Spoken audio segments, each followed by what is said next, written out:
It's 6 a.m. on a Tuesday morning in America.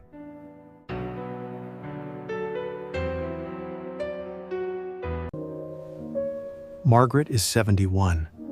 She lives alone in Phoenix, Arizona.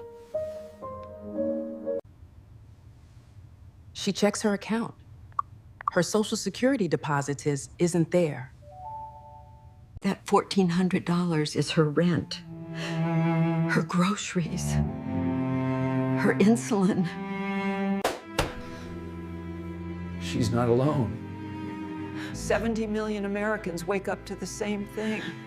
The Social Security Trust Fund. Gone. Overnight.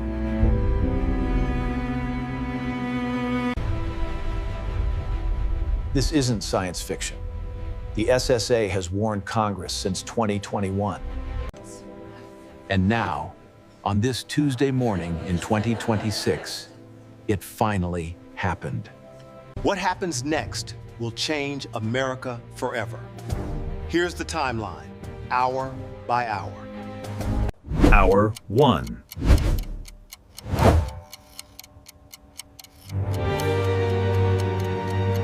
Within 60 minutes, the SSA phone lines receive over 4 million calls. The automated system crashes at 6:47 a.m. Eastern Time. Retirees drive to banks before they open. They need answers nobody has. Pharmacies start getting calls. Prescriptions that depend on that monthly deposit. Some decide not to buy groceries this week, just in case. By 8 a.m., every major news network breaks the story simultaneously.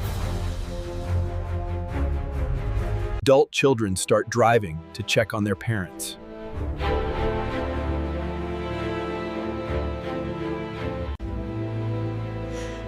For millions of families, this is the phone call they always feared. At the White House, emergency meetings begin before sunrise. Congress has known this was coming for over a decade. They did nothing. By noon, grocery stores in retirement-heavy states report unusual buying surges. Florida, Arizona, Nevada. The panic buying begins.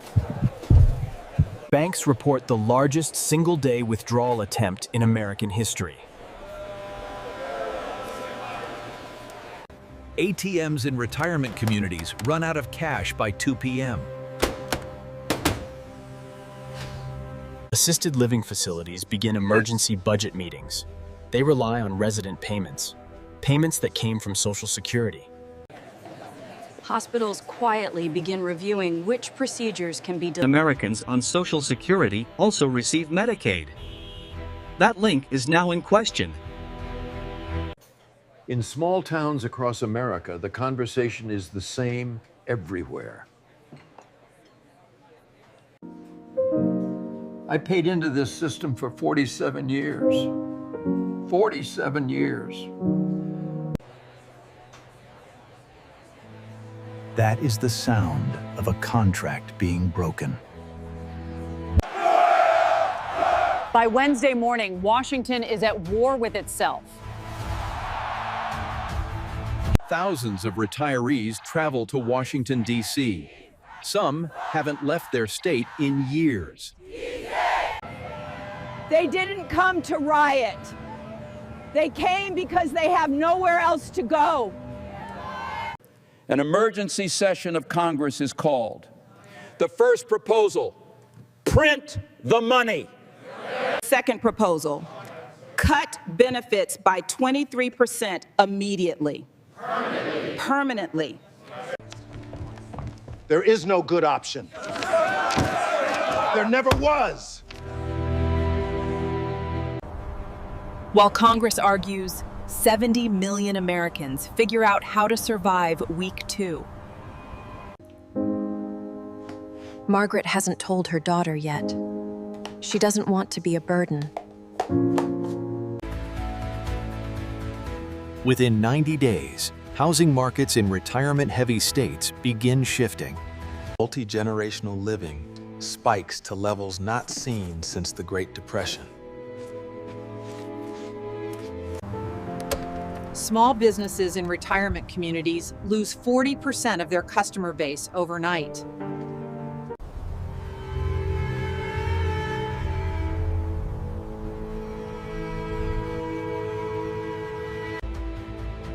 But here is what the data also shows. Americans take care of each other. Churches, community centers, neighbors. The social fabric holds in ways government cannot. Margaret is okay, for now. Her neighbor brings dinner twice a week. But she shouldn't have to depend on the kindness of neighbors for insulin. The Social Security Trust Fund is projected to be depleted between 2033 and 2035. That is not an opinion. That is the SSA's own report. Congress has had decades to fix this. The solutions exist. The political will does not. These are not statistics. They are people who kept their end of the deal. The question is whether America will keep its end.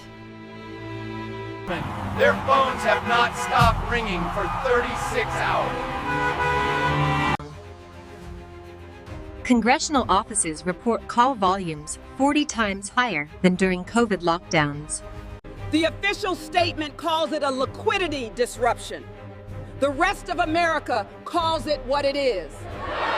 In the Villages, Florida, home to 130,000 retirees, every conversation is the same one. These are not lazy people. These are former teachers, factory workers, veterans, nurses. 30% of Social Security recipients are veterans or their surviving spouses. Colonel James Hartley, 74, served 3 tours. His monthly check is $1,847. His rent alone is $1,400. He has $447 left for everything else, every single month. VA hospitals begin receiving calls from veterans asking if their benefits are also affected. They are not. But nobody told them that. And that silence costs lives. In rural America, the crisis cuts deeper. The general store in Harlan County, Kentucky, extends credit to 23 regular customers overnight. He doesn't know if he'll ever be paid back. He opens anyway. Food banks in retirement-heavy zip codes see demand triple within 48 hours. Volunteers show up without being asked. That is the part the news doesn't cover. Online, the blame war erupts instantly. Democrats blame Republicans. Republicans blame Democrats. Both sides are partly right and completely useless right now. Economist Dr. Sarah Chen says what nobody in Congress will. The math has been broken for 20 years. In 2000, the trust fund had $2.4 trillion. Every single year since, more went out than came in. This was not a surprise. This was a scheduled disaster that every administration chose to ignore. Because fixing it requires asking Americans to pay more or receive less. And nobody wins elections saying that. On day 3, the Federal Reserve holds an emergency closed-door session. 3 options are on the table. None of them are good. Option A, issue emergency treasury bonds, borrow the money, add to the $34 trillion debt. Option B, immediate across-the-board benefit cut of 23%, starting next month. Option C, a combination of both, phased over 18 months, with means testing added. Congress chooses option A. For now, they kick the can one more time. 3 days later, Margaret gets a text. Payments will resume within 72 hours. She doesn't feel relieved. She feels something closer to exhausted. Because she knows this was just a warning. The real crisis hasn't arrived yet. Here is what the mainstream coverage gets wrong about Social Security.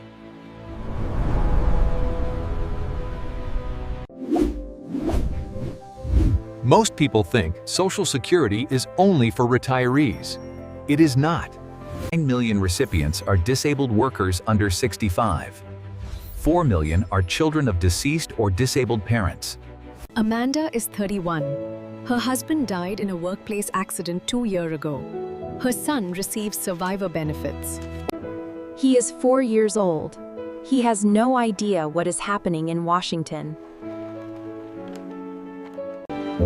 There are 3.8 million children like him receiving Social Security in America right now. And 9 million disabled Americans who cannot work, who paid into the system, who earned every dollar. Marcus is 52. A spinal injury ended his career. Social Security is not his safety net. It is his floor. Move that floor, and the fall does not just hurt individuals. It destabilizes the entire economy. Social Security recipients spend nearly all of their benefits locally. That money circulates. Cut those payments, and small businesses in retirement communities lose their most reliable customers. The economic multiplier effect means every dollar of Social Security generates $2 in local economic activity. This is not welfare.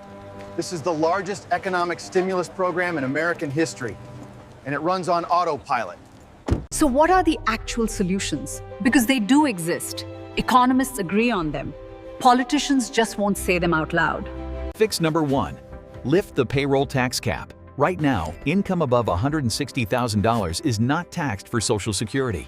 A nurse pays Social Security tax on every dollar she earns. A hedge fund manager stops paying after January 28th. Fix number 2. Gradually raise the full retirement age to 68.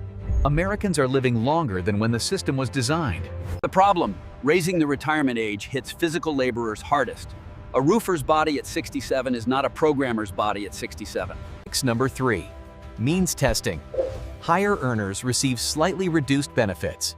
Lower earners receive more.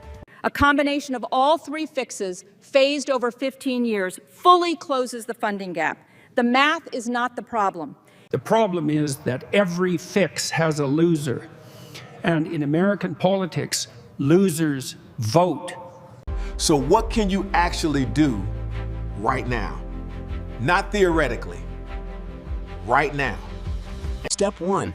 Create your My Social Security account at ssa.gov. Know exactly what you are owed. Step 2. Build a retirement plan that does not require Social Security to exist. Treat it as a bonus, not a foundation. Step 3. Ask your congressman one question. What is your specific plan to fix Social Security funding before 2033? If they cannot answer that question in 2 sentences, they do not have a plan. Step 4. Talk to your family. Aging parents need a plan B. Adult children need to know the reality. The generation paying into Social Security today deserves an honest answer about what they will receive. Margaret did get her payment. 3 days late. But it came. She told me she's not angry. She's tired. There's a difference. Social Security is not a political issue. It is an arithmetic issue. The numbers do not negotiate. Every flag you see represents a version of this promise. Work hard, pay in, we will be there. The question is not whether we can afford to fix Social Security. The question is whether we have the political courage to do it before the crisis is real. Because right now, this was a simulation. a thought experiment, a what if. But the trust fund depletion is not a what if, it is a when. And the when is closer than most people know. Share this video with someone who needs to hear it. Because the people making decisions work for you. Start acting like it. Next, what if the US housing market crashed 50%? Subscribe so you don't miss it.